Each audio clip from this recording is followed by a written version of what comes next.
And I'm Bryce, and we're Better Half Reviews. And today we are looking at the game Deck of Wonders. It's by Dennis Furia, and the art by Lauren Brown.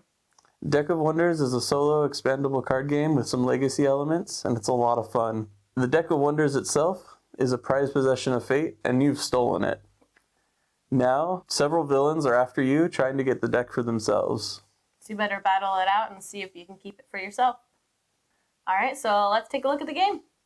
So this is just to give you an idea of what comes in the game. Again, we have prototype versions, so obviously there's some incomplete art. But here is some of the cards that are completed. And, I mean, just look at the art here. And so you have the good side, and then if you flip it over, that's the bad side. And abilities can vary depending on which way the card is oriented.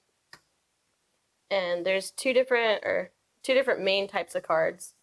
You have minions who can attack and defend, and then you also have spell cards.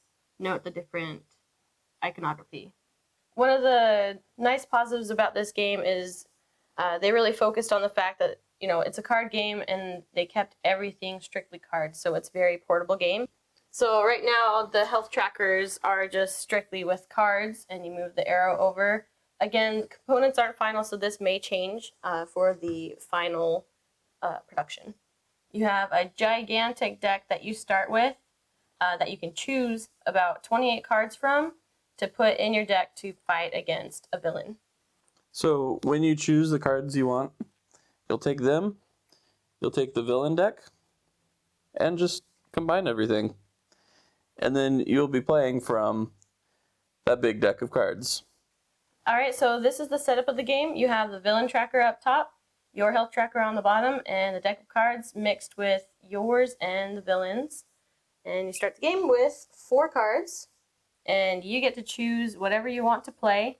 Spells take immediate effect and then are discarded as long as you can pay the price to use them. And then you have your minions. So let's say I place my minion. Whenever you put out a card, it starts out exhausted, so it cannot attack right away. So it's a good idea to maybe have a couple cards out there, but you want to have somewhat of a line of defense in your hand as well. And then you ready your cards when it is the villain's turn. He gets 3 cards, and he plays everything he draws. Alright, so he's got 2 spells in hand, and 1 very, very mean forest troll. So this one says, destroy all player minions with 1 base health. Luckily, I've got one with 1 base health. So he plays it, and he knocks out my wolf before I can even use it.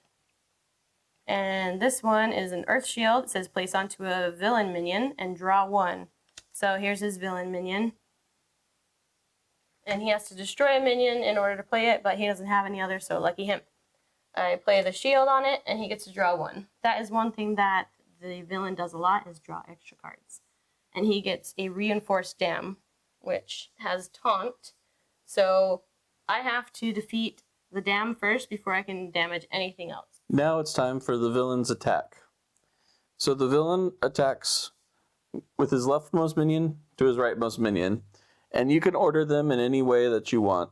Here, we'll probably keep this order because this does 0 attack, and this does 5 attack, meaning that our poor pixie cavalry is going to be gone.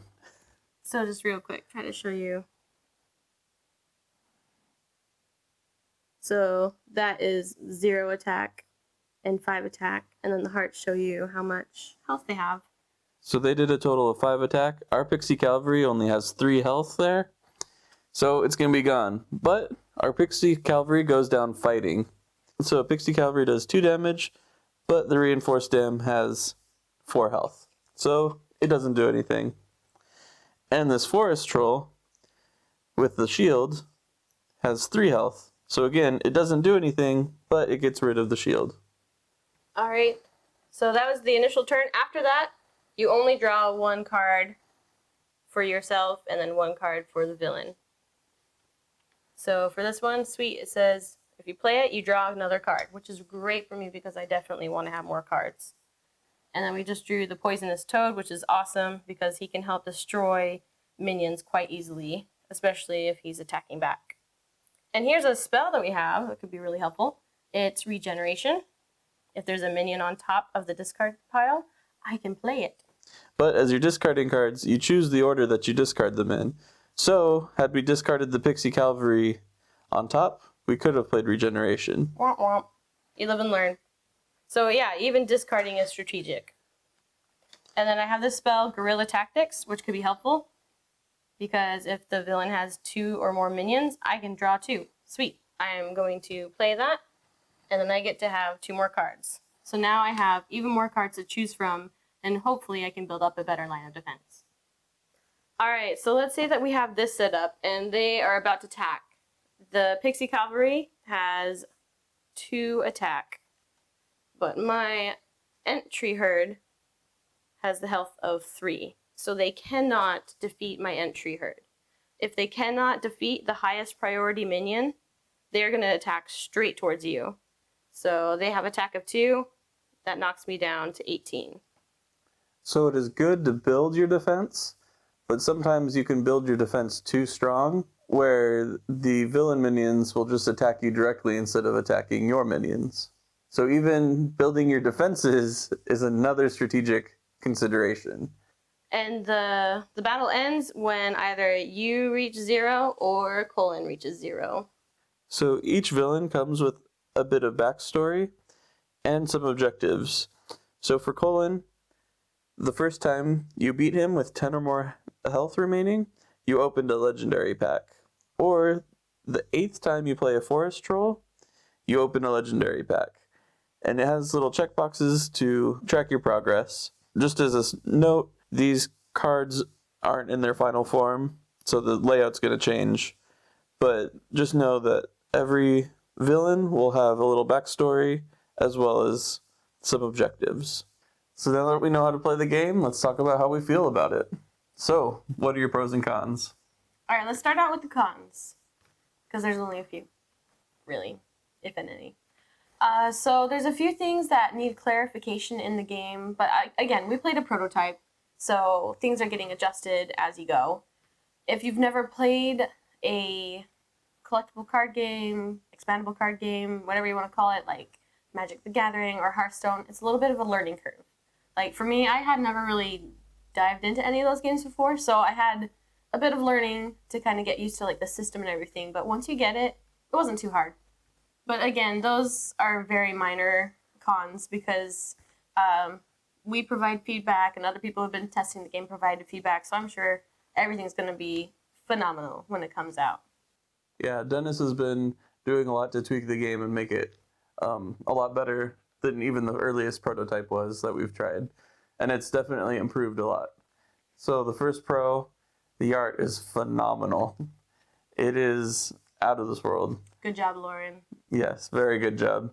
I love how the artwork has this duality to it. You have the good on the one side, the bad on the other, and it's really cool to be able to see each creature and how they're in both of those states. And I like that for the cards with the art, like it sticks out really well who's good, who's bad, and I like that the abilities on those cards are slightly varied depending on who flips it out. And the other thing about how the artwork ties in, like it really, really just, I don't know, completes the whole theme of like Dennis's picture in his head is out on the cards because of Lauren, and it looks so great. It does look great. And going back to how each card has that good and the bad, you're building these decks to hopefully try to play to those villains' strengths or weaknesses, but you're shuffling all these cards together and playing off of one deck, both your side and the villain side. So the card you think is going to be perfect for you could be drawn by the villain and hurt you really badly. Yep. Curse you, trolls. But, that's another aspect of the game that I like is that you can adapt the game depending on, like the villain that you're facing, the strengths and weaknesses, like Bryce said. But then as you're going through the legacy aspect of the game, there's different cards that you can kind of earn, or you can change your starting deck and, try out different combinations and see what really works or doesn't work. It's really fun to, try to do that. I'm like at the beginning stages of figuring that out, and it's still lots of fun. Definitely. Okay, so with this game, there are legacy aspects to it, so we're not really going to give any spoilers or anything. But there are the 3 different villains, and they kind of up their game each time. The first villain that you're going to fight against is Colin. And for the most part, those cards, the artwork is all completed, so it looks really cool as you're playing it.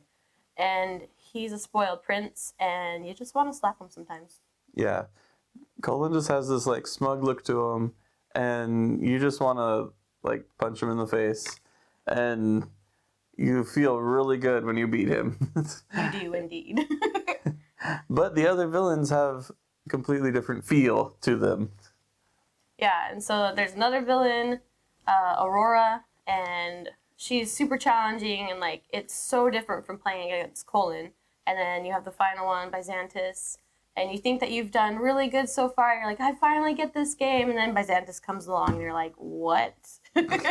Right. Let's just say Byzantis doesn't have a normal health bar like the other 2. It's a challenge. With playing the game, and as you go through the cards, and you can, once you defeat someone a certain number of times, or you can unlock certain things in different situations, that's when you open up different legacy packs. And sometimes it can be helpful to you, and generally it can be harder for you.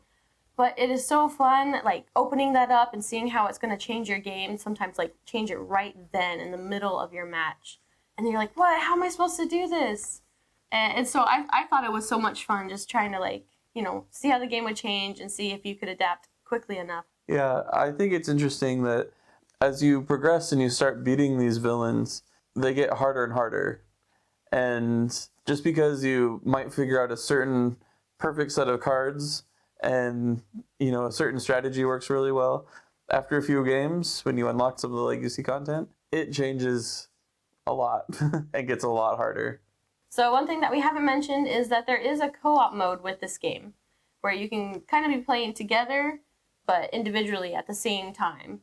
So each person is fighting their own villain, but there's an ability to trade cards between the 2 players. So we haven't tried this mode out enough to really give a full opinion on it. We need more time to try it out, see how we feel. But there is that option for you if you want it. So another pro for me is the strategy of the game. Sure, as with all card games, there's luck of the draw when those cards come up. And honestly, even my first win of playing this was a pretty lucky win just because I got perfect cards. But I feel like the luck can be minimized with good strategy. The strategy starts from when you're choosing your cards to place in the deck, to managing your hand, choosing how much defense you're going to put out in front of you, how much attack you're going to put out in front of you. There's a lot of strategy packed into this. And there's even strategy on when you discard and how you discard, the order of everything. It definitely took some getting used to. And you're like, oh, wait, no, I should put that card on top instead. Right. So with the regenerations from earlier, if you discard a strong minion on top, it could be good if you have that regeneration in your hand. But if the villain pulls the regeneration card, then they're going to end up with that minion instead of you. So, it's all about the strategy. So, Allison, how would you sum up Deck of Wonders? It's a solo game that brings you through a campaign with lots of changes and challenges, and it keeps you coming back for more, even if you keep losing. So, Bryce, what would you say to sum up the game then? I would say it's a beautiful and deceptively strategic card game that keeps you coming back for more. All right, everybody, so that's Deck of Wonders. Thank you for watching, and if you want to, give us a like and a subscribe, and you can see more of our content. And be sure to go check out Deck of Wonders on Kickstarter. It is awesome. Go back it. Trust me, you'll love the game. August 25th, be there. I'm Bryce. I'm Allison. And we're Better Half Reviews. Happy gaming. Have fun. He stole the Deck of Wonders. Get out of here.